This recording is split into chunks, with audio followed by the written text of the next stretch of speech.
আমার প্রিয় এক কবি জয় গোস্বামীর লেখা ঈশ্বর আর প্রেমিকের সংলাপ।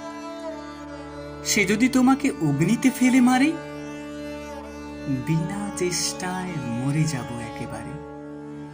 সে যদি তোমাকে মেঘে দেয় উত্থান, বৃষ্টিতে আমি বৃষ্টিতে খান খান।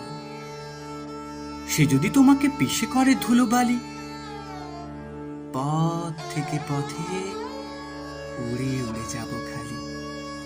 উড়বে?